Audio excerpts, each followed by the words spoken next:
Hey, Facebook, it's Todd Chance from the Fox 17 Morning Mix with another Morning Mix Social. We like to do these on our social media channels from time to time so we can kind of do a deeper dive into some topics that we're interested in. And today, don't know if you know, the whole month actually is National Autism Awareness Month. If autism affects your family, if autism affects someone that you know, and chances are it probably does, you want to tune in. And of course, let me take a quick second to type something into our comment section because, as always, feel free to post any questions or comments as this is an interactive interview. And with that being said, now that I've posted that on our chat, it's time to bring in our guest, who is from Gateway Pediatric Therapy. Did I say it right, Stephanie Sweebe? That's correct. Thank you. Thanks for having me today. Absolutely. We're so glad you're here. As a matter of fact, I am going to put your little logo here too, so people can know exactly where you're from. There you are. All right, Stephanie. So I don't have any direct connection to autism, not directly. So what do I not know? I'm sure there are many people out there who they know what autism is. They've heard of the spectrum, right? Mm-hmm. But that's kind of as far as it goes. I mean, I remember when I was growing up, our next door neighbor, there was a child that had autism. So I vaguely remember that, but that's really my only personal interaction with someone with autism. What do we not know about this? Where to start, right? You know, you have one person in your history that you engaged with. Right. Everybody is different. It's a spectrum. You treat everyone as an individual, regardless. And what we can see with autism is that it impacts everyone differently. You impacts by impeding communication, play skills, social skills. If the individual is older, there may be less desire to engage in novel situations just because of the unknown and the preferences for sameness within whatever routines there may be. So, I mean, honestly, it's a spectrum, and you know one person, and you should always keep an open mind when engaging in other people because everyone is impacted differently. Just like anyone else, everyone has their own individual personality, and I'm sure this affects each person individually and differently. I'm going to ask you some really remedial questions. Okay. I'm going to bring this back down. What is it? Is it a neural disorder? Is it some blood? Is it genetic? Talk about basically what autism is for those who may not know. They've heard about it, but they're like, I never really knew exactly what it meant. Yeah, perfect. Yeah. So autism spectrum disorder is a developmental disorder marked by impaired, like I mentioned, social interaction, limited communication, behavioral challenges, and with a limited range of activities and interest. So there is ongoing research to identify what causes autism, but these are the overall ways in which a person can be impacted by this diagnosis. So we don't know what causes it, okay? And we have research now that's trying to figure out, how to identify it. Yeah. Okay. While all those things are happening, obviously people who are dealing with it on a day-to-day basis have to, deal with it. So how do we do that? How are we offering assistance and help for those on the spectrum? Yeah. And there's many ways. For example, Gateway Pediatric Therapy, we provide applied behavior analysis services to people, children in particular, diagnosed with autism spectrum disorder. We know data in the United States say that 1 in every 54 individuals is impacted, and it's more common in boys than girls. Okay. If once you have a diagnosis of autism, then the next path is to identify how best to support your individual child or the person that is impacted in your life. At Gateway, we conduct an assessment. We identify what that individual needs to meet their goals, whether that's to go into kindergarten, whether that's to become more independent within social opportunities in school, or moving forward as graduation towards adulthood and transitioning and identifying what are the next steps with college, vocational skills, and job skills. So that is one way in which we help the individuals diagnosed with autism and families can also seek support from their school district, from their pediatrician, and certainly their insurance company can help connect with different resources too. You know, when it comes to, I love that there's a lot of awareness months, right? You've got breast cancer awareness, you've got all these types of awareness. I love how autism uses a different word for their month, right? Yeah. It's Autism Acceptance Month. Talk about there's a pretty big reason that it's not awareness and the focus is more on acceptance. Yeah, awareness, it's being aware, but it's acceptance, accepting the uniqueness of each individual, accepting that there's just so much that goes into it. I'm sorry, I'm like a little bit tongue-tied. I understand, because this is, I mean, we're talking about something that is so massive, right? It can go is. in different ways. But the reason I bring that up, Stephanie, is because naturally we want people to be aware of autism and how it affects these families.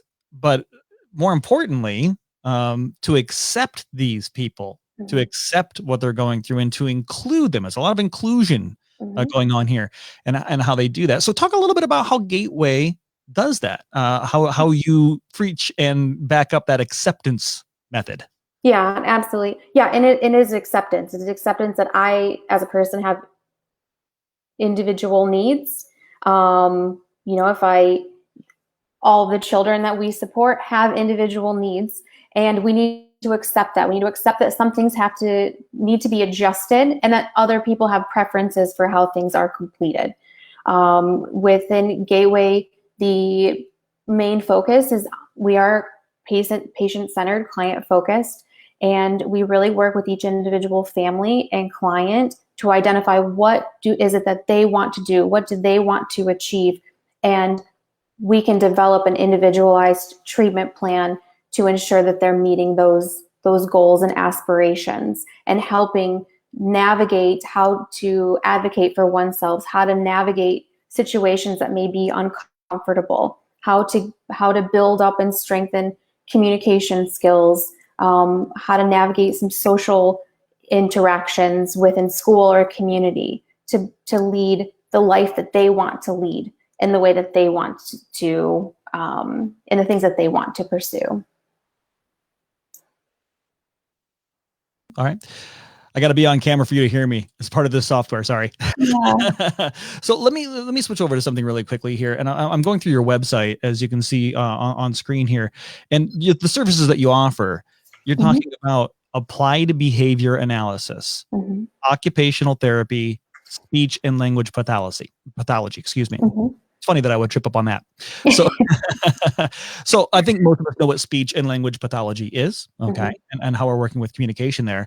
And occupational therapy, I think that is pretty self-explanatory. But talk a little bit about, what does applied behavior analysis mean? Yeah, applied behavior analysis is based on scientific principles of learning and behavior. It's the most effective evidence-based treatment to target positive behavior change and skill building in individuals diagnosed with autism spectrum disorder.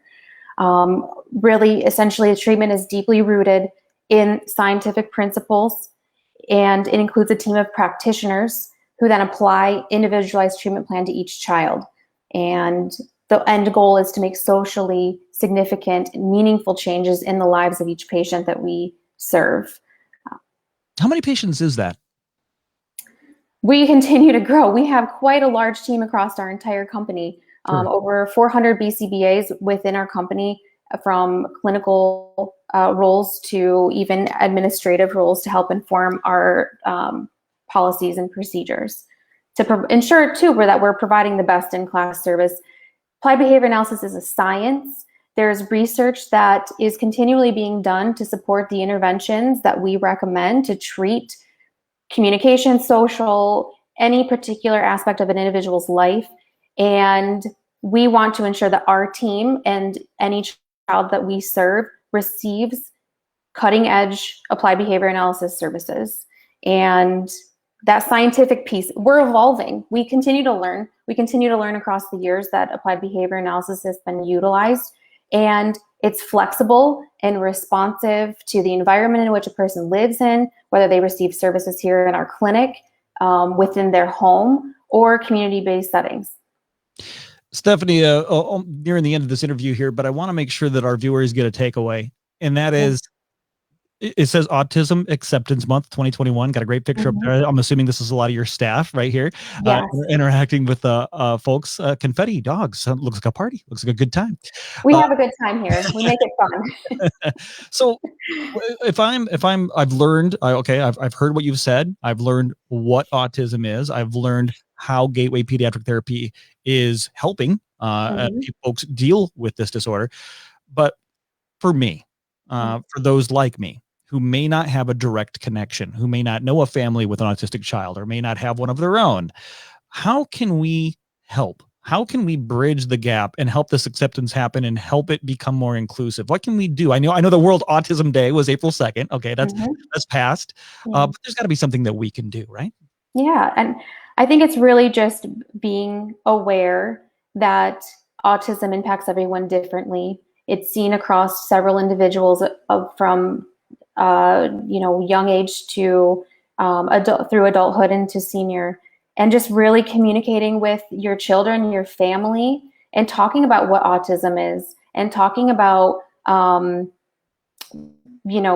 there are stories, there are different opportunities that you can talk with your child, your family, to highlight the perspective of people that are diagnosed with autism, and helping understand and empathize with individuals on the spectrum. So there's different books like Autism Is, My Brother Charlie. Okay. There are other great resources on our website as well to help support these conversations with the people in your community. Let me throw you a curveball, Stephanie. I don't know if you're familiar, but how do you feel about Julia? If I say that name, do you know who I'm talking about? I know. I put you on the spot. Throwing me off here. I told you I was going to do that. I'm so sorry. Thanks for the warning. No problem. A fictional character, maybe seen on Sesame Street. Oh, yes. Are you familiar? Yes. So that had to be a pretty big day for you guys, right?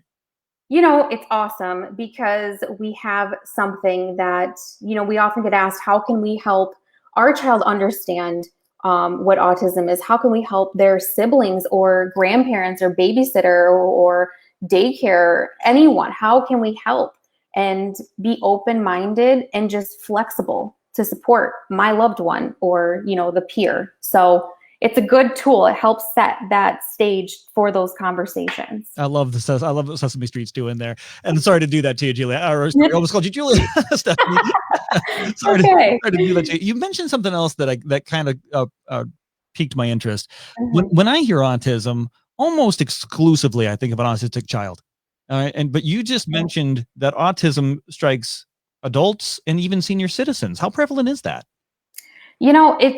I don't have the specific numbers on that. Sure. We just know overall United States, 1 in 54. And we also know that being able to diagnose at an early age is important, but it's also that hasn't always been the case.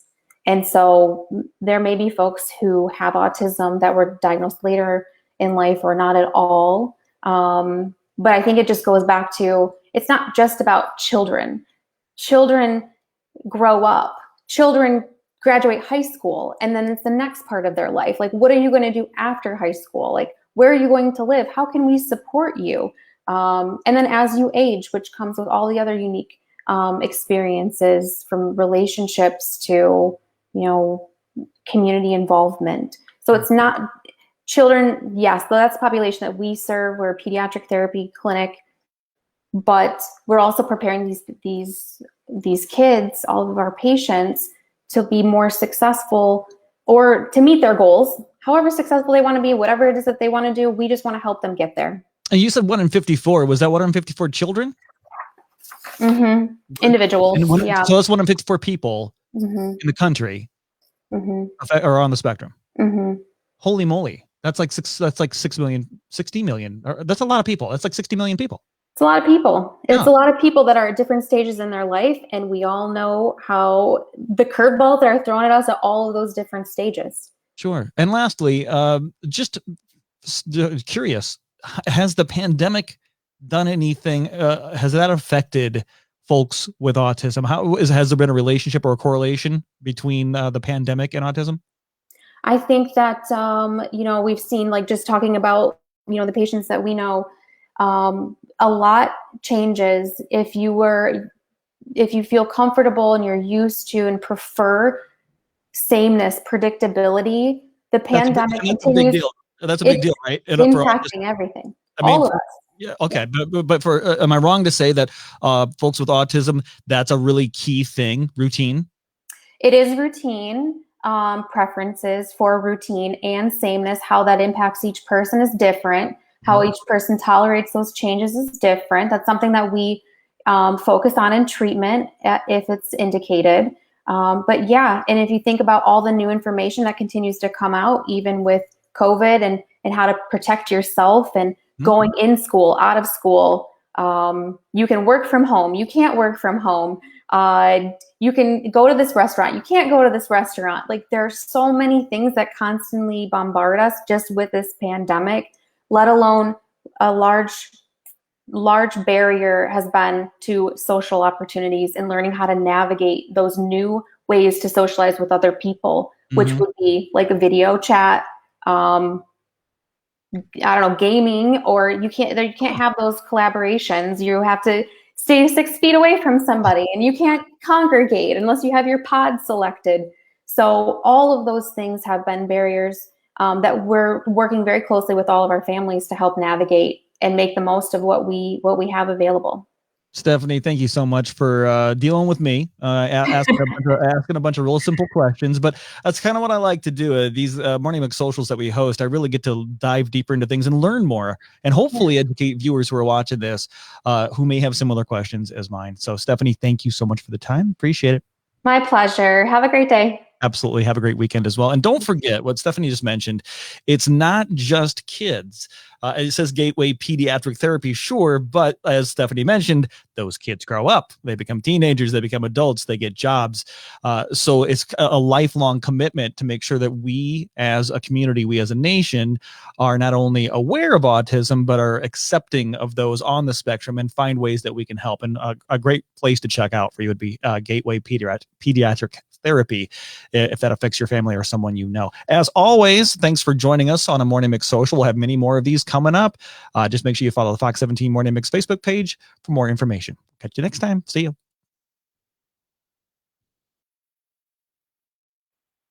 And there we go.